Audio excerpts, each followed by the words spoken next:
Hi friends, welcome back to my channel. அனைவருக்கும் மிகப்பெரிய வணக்கம். இன்றைக்கி எதை பற்றின வீடியோ அப்படின்னு சொல்லி பார்த்தீங்கன்னா, ப்ரெக்னன்சி வீக் சீரீஸ்ன்ற அந்த சீரீஸில் இன்றைக்கி 38 வார கர்ப்பம் பற்றி தான் பார்க்க போகிறோம். ஆல்ரெடி முதல் வாரத்திலேருந்து 37 வாரம் வரைக்கும் குழந்தை எப்படி வளருவாங்க, என்ன மாதிரி ஸ்கேன் இருக்கும், என்ன சாப்பிட்ணும் சாப்பிடக்கூடாது, என்ன தடுப்பூசி எந்த வாரத்தில் போடணும், இதை பற்றின A to Z டீட்டெயிலை ப்ரெக்னன்சி வீக் சீரீஸ்ன்ற டைட்டிலில் கொடுத்துருக்கேன். அந்த டைட்டிலோடைய லிங்க்கு கீழே டிஸ்கிரிப்ஷனில் கொடுத்துருக்கேன். மறக்காமல் பாருங்கள், நிறைய விஷயங்கள் நீங்கள் தெரிஞ்சுக்க முடியும். அது மட்டும் இல்லாமல் நார்மல் டெலிவரிக்கான டிப்ஸ் வீடியோஸும் கொடுத்துருக்கேன். அது டெலிவரி பெயின்ன்ற டைட்டிலில் கொடுத்துருக்கேன். மறக்காமல் பாருங்கள். இந்த வீடியோவில் இந்த 38 வார கர்ப்பத்தில் உங்கள் குழந்தையோட நிலை எப்படி இருக்கும், உங்களுக்கு என்ன மாதிரி உடல் மாற்றங்கள் ஏற்படும், குறிப்பாக இந்த வாரத்தில் உங்களுக்கு நான் சொல்லக்கூடிய இந்த ஒரு அறிகுறி இருந்தது அப்படின்னா டெலிவரியை நீங்கள் எப்போ வேணால் எக்ஸ்பெக்ட் பண்ணலாம். அந்த அறிகுறி என்ன அப்படின்றதையும் இந்த வீடியோவில் டீட்டெயிலாக சொல்லியிருக்கேன். வீடியோவை கடைசி வரைக்கும் பாருங்கள். இந்த 38 வார கர்ப்பம் அப்படின்னு சொல்லி எடுக்கிறீங்க அப்படின்னா உங்களுடைய கர்ப்ப மாதம் கணக்கில் 9 மாதம் 3 வாரங்கள் ஆகுது அப்படின்னு சொல்லி எடுத்துக்கலாம். இந்த வாரத்தில் உங்கள் குழந்தை அப்படின்றவங்க முழு வளர்ச்சியை அடைஞ்சிருப்பாங்க. இதுதான் நிறைமாத கர்ப்பிணி அப்படின்னு சொல்லுவாங்க. இந்த வாரத்தில் உங்களுக்கு டெலிவரி ஆகுது அப்படின்னா கண்டிப்பாக குழந்தை முழுமையாக வளர்ந்துருப்பாங்க, ஆரோக்கியமாகவும் இருப்பாங்க. நிறைய பேருக்கு 36 37 வாரங்கள்லேயே டெலிவரின்றது நடந்திருக்கிறதுக்கு வாய்ப்பு இருக்குது. ஒரு சிலருக்கு ஆம்னியாட்டிக் ஃப்ளூயிடோட அளவு கம்மியாகவோ இல்லைன்னா அதிகமாகவோ இருந்தாலோ, குழந்தைக்கு கொடி சுற்றி இருந்தாலோ இந்நேரம் உங்களுக்கு குழந்தைய சி செக்ஷன் பண்ணி டெலிவர் பண்ணுறதுக்கு அதிக வாய்ப்புகள் இருக்குது. ஆனால் உங்களுக்கு இந்த பிரச்சனை எதுவும் இல்லை, அம்னியாட்டிக் ஃப்ளூயிடெல்லாம் கரெக்டாக இருக்குது, பிபி லெவல் கரெக்டாக இருக்குது, அதே மாதிரி சுகர் ப்ராப்ளம்லாம் இல்லை அப்படின்னா நீங்கள் தாராளமாக வெயிட் பண்ணலாம் நார்மல் டெலிவரிக்கு. ஏன்னா அந்த ப்ராப்ளம் இருக்கிற பட்சத்தில் உங்களுக்கு சில நேரங்களில் உங்களால் தொடர்ச்சியாக மானிட்டர் பண்ணுறது அவசியம், வேகமாக ப்ரீ பர்த் பண்ணுறதும் அவசியம். சில நேரங்களில் இந்த 38 வாரத்தில் உங்கள் குழந்தையோட எடை அப்படிங்கிறது தோராயமாக 7 பவுண்ட் அளவுக்கு இருப்பாங்க. அதாவது கிலோ கணக்கில் சொல்லணும்னா 3.200 கிராம்லேருந்து 3 கிலோ அளவுக்கு இருக்கிறதுக்கு வாய்ப்பு இருக்குது. குழந்தையுடைய நீளம் அப்படின்னு சொல்லி பார்த்தீங்கன்னா 20 அங்குலம் அளவுக்கு இருப்பாங்க. சென்டிமீட்டர் கணக்கில் 50 சென்டிமீட்டர் வரைக்கும் உங்கள் குழந்தை இருப்பாங்க. இந்த வாரத்தில் உங்களுக்கு நிறைய கர்ப்ப அறிகுறிகள் தெரியும். ஏன்னா குழந்தை கைக்கு வர்ற நிலையில் இருக்கிறதுனால குழந்தையோட வளர்ச்சியிலையும் நிறைய மாற்றங்கள் ஏற்படுறதுக்கு வாய்ப்பு இருக்குது. இந்த வாரத்தில் குழந்தையோட கண்டிஷன் உங்கள் வயிற்றில் எந்த மாதிரி இருக்குன்னு சொல்லி கேட்டிங்கன்னா, குழந்தையை சுற்றி லேனுகோன்னு சொல்லக்கூடிய முடியாலான ஒரு படலம் மாதிரி இருக்கும், வெண்படலம்.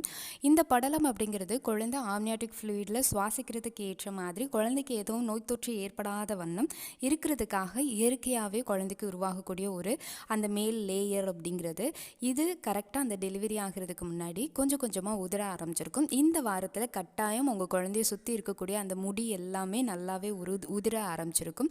இந்த வெர்னிக்ஸ் உதிர்றதுனால தான் உங்கள் குழந்தைய பிறக்கிறப்ப வெள்ளை கலரில் நல்ல வெண்படலம் மாதிரி குழந்தைய சுற்றி இருக்கிறதுக்கு வாய்ப்பு இருக்குது. இது இயற்கையானது, ஆம்னியாட்டிக் ஃப்ளூயிடில் இருக்கிறதுனால ஏற்படக்கூடியது. இந்த வாரத்தில் குழந்தையுடைய நுரையீரல் வளர்ச்சி முழுசாக முழுமையடைஞ்சிருக்குங்க. இது நாள் வரைக்கும் உங்கள் ஆம்னியாட்டிக் ஃப்ளூயிடை வாயில் விழுங்கி திரும்ப வெளியில் விடுவாங்க உங்கள் குழந்தை. இனிமேலிருந்து காற்றை உள்ளே சுவாசித்து வெளியில் விடுறதுக்கு நுரையீரல் ஃபங்க்ஷன்ஸ் ஃபுல்லாமே முதிர்ச்சி அடைஞ்சிருக்கும். இனிமேல் குழந்தை வெளியில் வந்தால் கூட அவங்களுக்கு எந்தவித ரிஸ்க்கும் அப்படிங்கிறதும் இல்லை. உங்களுக்கு என்ன மாதிரி உடல் மாற்றம் ஏற்படும் அப்படின்னு சொல்லி பார்த்தீங்கன்னா, குழந்தையோடைய தலை அப்படிங்கிறது உங்களுடைய இடுப்பெலும்புகளில் நல்லாவே ஃபிக்ஸ் ஆகிருக்கும். இது வரைக்கும் ஃபிக்ஸ் ஆகலைன்னா கண்டிப்பாக இந்த வாரத்தில் ஃபிக்ஸ் ஆகிருக்கும். ஃபிக்ஸ் ஆகலை அப்படின்ற பட்சத்தில் நீங்கள் சில யோகாஸ் அப்படிங்கிறத ட்ரை பண்ணுங்கள். இந்த யோகாஸ் கர்ப்ப காலகட்டத்தில் உங்களுக்கு நார்மல் டெலிவரிக்கு மட்டும் இல்லாமல் குழந்தையோட பிளட் சர்க்குலேஷனை மேம்படுத்துறதுக்கும் உங்கள் குழந்தை தலை திரும்பி பெல்விக்கில் உட்காரதுக்கும் கெட் டவுன் பொசிஷனுக்கு வர்றதுக்கும் ரொம்ப யூஸ்ஃபுல்லாக இருக்கும். ஏற்கனவே இந்த பிராணயாமம், வாக்கிங்கு, அதே மாதிரி கோப்ரா போஸு, இது மாதிரி இருக்கக்கூடிய பட்டர்ஃப்ளை யோகாஸ், இது எல்லாத்தையுமே நான் ஆல்ரெடி வீடியோஸாக கொடுத்துருக்கேன். அதை கீழே டிஸ்கிரிப்ஷனில் டெலிவரி பெயின்ன்ற டைட்டிலில் நிறைய விஷயங்கள் கொடுத்துருக்கேன். அதை ஃபாலோ பண்ணிக்கோங்க. இந்த வாரத்தில் உங்களுக்கு கால்கள், கைகள் சில பேருக்கு வீங்குறதுக்கு வாய்ப்பு இருக்குது. அது எல்லாமே இந்த 9th மந்தில் ஏற்படக்கூடிய இயற்கையான ஒரு அறிகுறி அப்படிங்கிறது தான். நெஞ்செரிச்சல் அப்படிங்கிறது கொஞ்சம் குறையிறதுக்கு வாய்ப்பு இருக்குது. அதே மாதிரி உங்களுக்கு தூங்குறதுல இன்னுமே சிரமம் இருக்கிறதுக்கு வாய்ப்பு இருக்குங்க. நிறைய பேருக்கு இந்த மூச்சு விடுறதுல பிரச்சனைனா இருக்கும்ல, அதனால் இந்த வாரத்தில்னா மூச்சு விடுறதுலனா எந்த வித பிரச்சனையும் இருக்காது. லாஸ்ட் அந்த 3 வாரமாகவே இதே தான் உங்களுக்கு கண்டினியூவாக இருக்கும். உங்களுக்கு குழந்தையோடைய இயக்கம் பொறுத்த வரைக்கும் நிறைய குறைஞ்சிருக்கும். குழந்தையோடைய எல்லா மூமெண்ட்ஸையும் நம்மளால் உணர முடியாது. ஆனால் ஏதோ ஒரு சில கிக்ஸ் மட்டும் நம்மளால் உணரக்கூடியதாக இருக்கும். குழந்தை அவங்க ஒரு சில நேரங்களில் ஆக்டிவாக இருப்பாங்க, ஒரு சில நேரங்களில் தூங்குவாங்க. அதை நீங்கள் மானிட்டர் பண்ணி தெரிஞ்சுக்கோங்க. இல்லை அப்படின்னா குழந்தையோடைய அசைவு இல்லையே அப்படின்னு சொல்லி ரொம்ப கவலைப்படுறதுக்கு வாய்ப்பு இருக்குது. எப்போ தூங்குறாங்க, எப்போ முழிச்சிருக்காங்க அப்படின்றத நீங்கள் தெரிஞ்சுக்கோங்க. அதே மாதிரி இந்த வாரத்தில் இருந்து ரொம்ப ரொம்ப முக்கியமான விஷயம், நீங்கள் டெலிவரி பேக்கை ப்ரிப்பேர் பண்ணி வச்சுக்கோங்க. ஏன்னா எப்போ வேணால் உங்களுக்கு டெலிவரி நடக்கும். இன்றைக்கி பார்க்குற நீங்கள் நாளைக்கே டெலிவரி ஆகிறதுக்கு கூட வாய்ப்பு இருக்குது. முடிஞ்ச வரைக்கும் எல்லாமே ப்ரிப்பேர்டாக இருங்க. அதே போல் இந்த வாரத்தில் நீங்கள் சில விஷயங்களை வந்து ரொம்ப நோட் பண்ணணும். அதாவது பிரசவ அறிகுறிகள் அப்படின்னு சொல்லுவாங்க. முக்கியமான நான் சொன்ன அந்த அறிகுறி என்ன அப்படின்னு சொல்லி கேட்டிங்கன்னா, உங்களுக்கு திடீர்னு அடிவயிற்று வலி ஹெவி பெயினில் இருக்குது. அதாவது லைட்டாக இப்போ 5 நிமிஷம் வலிக்குது, திரும்ப ஒரு 5 நிமிஷம் கேப் விடுது, திரும்ப 5 நிமிஷம் வலிச்சது, இப்போ 7 நிமிஷமாக இன்க்ரீஸ் ஆகுது, அப்புறம் கேப் விடுது, அப்புறம் திரும்ப 10 நிமிஷமாக அந்த வலியோட அளவு இன்க்ரீஸ் ஆகுது அப்படின்னா கண்டிப்பாக டாக்டரை கன்சல்ட் பண்ணுறது நல்லது. எப்போவுமே உங்களுக்கு ஃபேக் டெலிவரி பெயின்னு சொல்லக்கூடிய சூட்டு வலி அப்படிங்கிறது உங்களுக்கு லைட்டாக தான் பெயின் இருக்கும். மினிமம் ஒரு 5 மினிட்ஸ் தான் இருக்கும், அதுக்கு மேலேனா இருக்காது. அதுக்கு மேலேயும் வருது அப்படின்னா அது கண்டிப்பாக உங்களுக்கு பிரசவ வலியை உணர்த்தக்கூடியதாக இருக்கும். அதே போல் உங்களுக்கு பனிக்கூட நீர் வந்து எதுவும் லீக்கேஜ் இருக்கான்னு பாருங்கள். இன்னர்வேர் நனைதா, இல்லை அடிக்கடி ஃப்ரீக்வெண்ட் யூரினேஷன் போகிறதுனால சிலருக்கு அந்த மாதிரி ஃபீல் இருக்கும். இருமுனா தும்முனா லீக்கேஜ் இருக்கும், அது இயல்பானது தான். அதுவே உங்களுக்கு உங்களுடைய கண்ட்ரோலே இல்லாமல் லீக்கேஜ் அப்படிங்கிறது வந்துகிட்டே இருக்குது, கால் வழியாக சொட்டு சொட்டாக வருது அப்படின்னா உடனே டாக்டரை பார்க்கணும். ஏன்னா பனிக்கூட நீர் அளவு வந்து குறைஞ்சிடும், குழந்தையால் மூச்சு விடுறதுல சிரமம் வர்றதுக்கு வாய்ப்பு இருக்குது. நீங்கள் பனிக்கூட நீர் லீக்கேஜ் இருந்தாலும் உடனே ஹாஸ்பிட்டல் போய் அட்மிட் ஆகிடுங்க. ஏன்னா ஒரு சில மணி நேரங்களில் உங்களுக்கு வந்து டெலிவரி ஆகிறதுக்கு அதிக வாய்ப்புகள் இருக்குது. அதே மாதிரி இந்த வாரத்தில் நிறைய சுருக்கங்கள், கர்ப்பப்பை சுருக்கம் ஏற்படுறதுனால வயிறு திடீர்னு டைட் ஆகிற மாதிரி, திடீர்னு லூஸ் ஆகிற மாதிரி, இந்த மாதிரி விஷயங்கள் நடக்கிறதுக்கு வாய்ப்பு இருக்குது. இது இயல்பானது தான், இதுக்காக நீங்கள் எதுவுமே கவலைப்பட வேணாம். இந்த வாரத்தில் நீங்கள் குழந்தையோட தலை இறங்கி இருக்கிறதுனால நடக்கிறது வந்து கொஞ்சம் கஷ்டமாக இருக்கும். ஏன்னா வாக்கிங் போகிறது, சில எக்ஸசைஸ் பண்ணுறது அது கொஞ்சம் டிஃபிகல்ட்டாக இருக்கிறதுக்கு ஃபீல் இருக்குது. அதனால் உங்களுடைய எடை அப்படிங்கிறது சிலருக்கு குறையிறதுக்கு வாய்ப்பு இருக்குது. போன மாதம் வந்து, அதாவது போன வாரம் வந்து உங்களுக்கு இப்போ 80 கிலோ இருக்கீங்க அப்படின்னா இந்த வாரம் அதே 80 கிலோ இருப்பீங்க, இல்லைன்னா 79க்கு போயிருப்பீங்க. இன்க்ரீஸ் ஆகிறதுக்கான சான்ஸ் அப்படிங்கிறது கம்மி அப்படின்றது தான் இதோடைய முக்கியத்துவம். இந்த வாரத்தில்னா ரொம்ப வெல் ப்ரிப்பேர்டாக இருந்துக்கோங்க. எதையுமே ரொம்ப ஸ்ட்ரெஸ்ஃபுல்லாக எடுத்துக்காதீங்க. முடிஞ்ச வரைக்கும் பிபி சுகர் இருந்தது அப்படின்னா கரெக்ட் டைமுக்கு டேப்லெட்ஸ் எடுக்கிறதுக்கு முயற்சி பண்ணுங்கள். தண்ணீர் அளவு அப்படிங்கிறது நிறையவே குடிங்க. ஏன்னா நிறைய பேர் ஃப்ரீக்வெண்ட் யூரினேஷன் வரதுனால தண்ணீர் வந்து நீங்கள் குடிக்க மாட்டீங்க, அதிகமாக உங்களுக்கு தாகம் எடுக்காது. அதனால் முடிஞ்ச வரைக்கும் நீங்களாகவே தண்ணீர் வந்து 1 மணி நேரத்துக்கு ஒரு டைம் குடிச்சிட்டே இருங்க.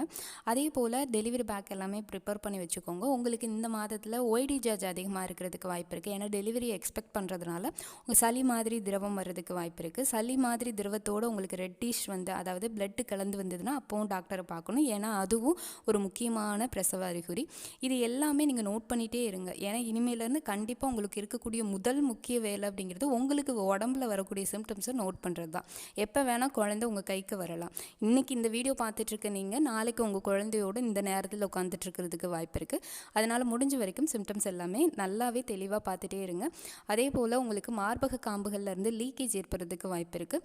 அதுக்காக நம்ம குழந்தைக்கு வந்து பால் எதுவும் கம்மியாகிடும் அந்த மாதிரிலாம் நினைக்க வேணாம், அது இயல்பானது தான். பால் சுரப்பிகள் சுரக்கிறதுனால நீங்கள் குழந்தை ஆஃப்டர் பர்த்துக்கு அப்புறம் உங்களுக்கே தெரியும், குழந்தை அழுதுச்சுனாவே தானாகவே உங்களுடைய மார்பகங்கள்லேருந்து பால் அப்படிங்கிறது சுரக்க ஆரம்பிச்சிடும். இது இயற்கையாக நடைபெறக்கூடிய உங்களுக்கும் உங்கள் குழந்தைக்குமான ஒரு கான்வர்சேஷன் அப்படிங்கிறது.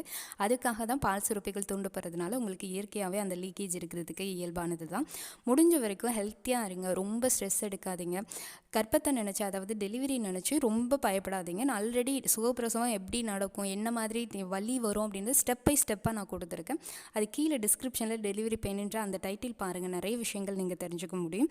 ரொம்ப ஜாக்கிரதையாக இருங்க, ஹெல்த்தியான உணவுகளை எடுத்துக்கோங்க, அன்ஹெல்த்தி ஃபுட்டை வந்து கொஞ்சம் அவாய்ட் பண்ணிக்கோங்க. இதுதான் இந்த 38 வாரம் பற்றின சில தகவல்கள் அப்படிங்கிறது. இதில் ஏதாவது உங்களுக்கு இன்னும் கன்ஃபியூஷன்ஸ் இருக்குது, பயம் இருக்குது அப்படின்னா கீழே கமெண்ட் பண்ணுங்கள், உங்களுக்கான ரிப்ளை நான் உங்களுக்கு கொடுக்குறேன். உங்களுடைய இந்த 10 மாத தவம் அப்படிங்கிறது உங்கள் கைக்கு வர்றதுக்கு இன்னும் ஒரு சில நாட்களே இருக்குது. ரொம்ப ஹாப்பியாக இருங்க. உங்களுடைய கர்ப்பகால பயணம் இனிதாக அமைய எனது வாழ்த்துக்கள். இந்த வீடியோ பார்த்தமைக்காக அனைவருக்கும் மிக்க நன்றி.